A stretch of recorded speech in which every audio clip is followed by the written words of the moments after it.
aku ya mau ngirim tok. Nah ini yang nggak jelas gitu ya.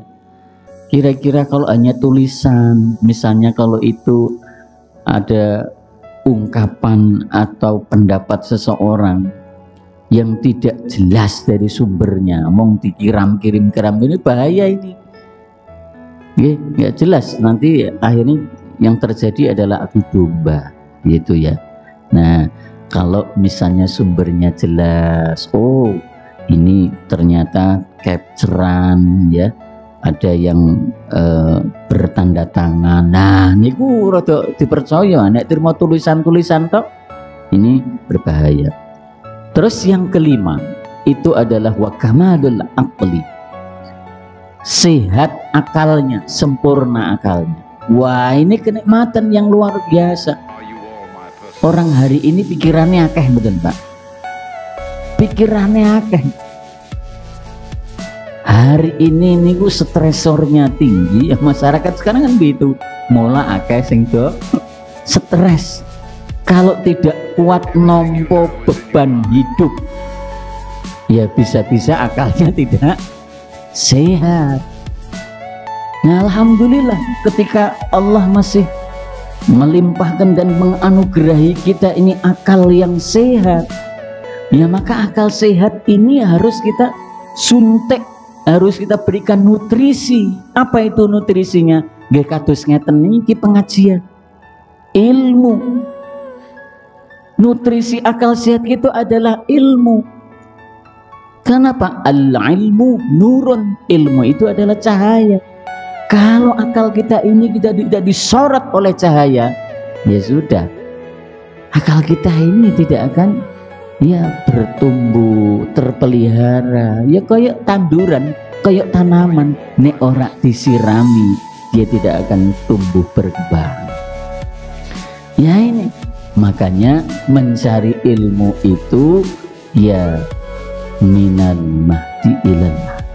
Jadi sepanjang hidup kita, usia berapapun kita tetap sinau, kan begitu. Akal ini harus diisi terus. Dan yang terakhir, bapak-bapak, terakhir adalah wasihhatul badan. Nikmati dunia itu disebutkan adalah kesehatan ragami. Sing dijaluk awake dhewe ini kan sehat terus nggih.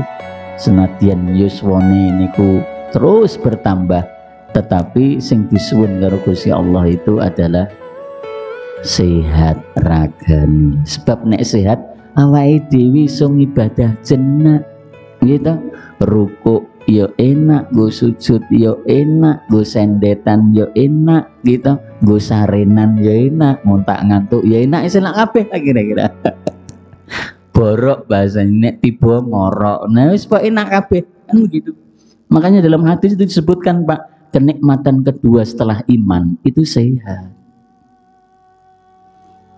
Tapi dengan sehat niku yo tidak selamanya, ya iya. Maka di dalam surah Yasin itu disebutkan wa man nu'ammirhu nunakkishu fil khalq afala ya'qilu. Jadi wong niku nek didawake, dipanjangkan usianya, maka akan pula disudo kenikmatannya dalam hal penciptaan. Yang gitu rumiyin nalika wae dhewe niki bapak-bapak tasih meh tindak ten pundi enteng nggih, melampah ten pundi enteng nggih. Saniki pun umur niku wis sudo nikmati. Mlaku sithik wis rada kesel gitu. Dulu tanpa kacamata, sekarang sudah pakai kacamata nggih. Dulu giginya masih utuh, saniki wis sudo gitu. Dhisik sehat terus, saiki loro-loro. Lah wa man nu'ammirhu nunakkisu fil khalq afala ya'qilu. Nah itu. Nah paling tidak kita perlu mengacu bagaimana Nabi menjaga dan memelihara kesehatan. Nah gimana cara Nabi memelihara kesehatan beliau? Beliau ini bugar, sepanjang hidupnya. Disebutkan hanya beberapa kali beliau sakit humma, sakit panas. Rahasianya, nah rahasianya beliau ini nek sari Kanjeng Nabi niku kalau tidur tidak larut malam, lebih pagi, ya. Karena apa nih kalau kita narik ke ilmu kesehatan? Jadi pada pukul 10 malam sampai dengan pukul 2 yang sependek yang saya tahu itu terjadi detoksifikasi secara natural. Tubuh itu mengeluarkan racun. Mulai jam-jam istirahat, ojo nonton TV, ojo lek-lekan, ojo begadang, nggih. Nah ini nanti bangunnya lebih pagi, nggih, untuk melaksanakan qiyamul lail. Ini sehat, ada di dalam Al-Quran. Ya ayyuhal muzammil qumil laila illa qalila nisfahu awinkus minhu qalila. Itu jadi jangan dihabiskan malam itu untuk merebahkan tubuh, untuk memanjakan tubuh, ya kan, separuhnya saja. Nah selebihnya kita melaksanakan aktivitas qiyamul lail, ya, dan sebagainya. Ini terus Rasul itu selalu menjaga makanan yang tadi itu, makanan yang menyehatkan, tidak terlalu ya makan itu seperlunya. Kadang-kadang awake itu nek makan enak ngono gitu terus entek-entek gitu. Nah, gue kelekeen ping 13. Nah, ra iso ngadeg gitu. Nah, kan repot.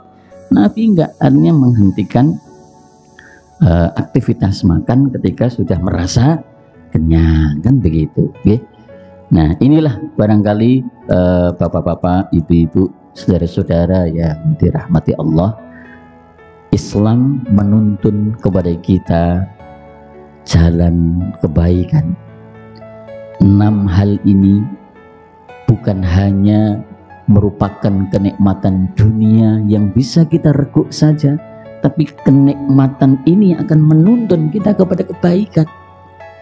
Bayangkan aktivitas kita di luar, ya, misalnya ya kita lihat sekarang ini kan macam-macam orang itu, masya Allah. Jadi kalau kita lihat itu, kalau kemana saja itu ada saja ya tempat-tempat tertentu, makanan, warung makan, tempat hiburan. Ternyata itu tidak membuat hati kita menjadi lebih taat kepada Allah. Tapi ini kalau kita ke warung makan begitu ya, pastikan ini makanan yang halal, dan begitu. Awake dhewe memang ya namanya takwa, ya. Takwa itu kan hati-hati.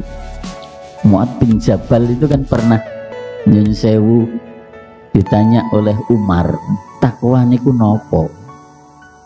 Mu'ad bin Jabal malah balik takon, panjenengan ndak nate melampah-melampah di semak belukar? Ayo tahu lah, terus apa yang panjenengan lampahi? Ya aku nek melaku nok gone semak belukar, saya akan hati-hati dan waspada. Baru dijawab Mu'ad bin Jabal, itulah takwa. Nah, takwa itu orang yang selalu berhati-hati dan waspada agar Allah tidak mendatangkan murka. Kira-kira begitu.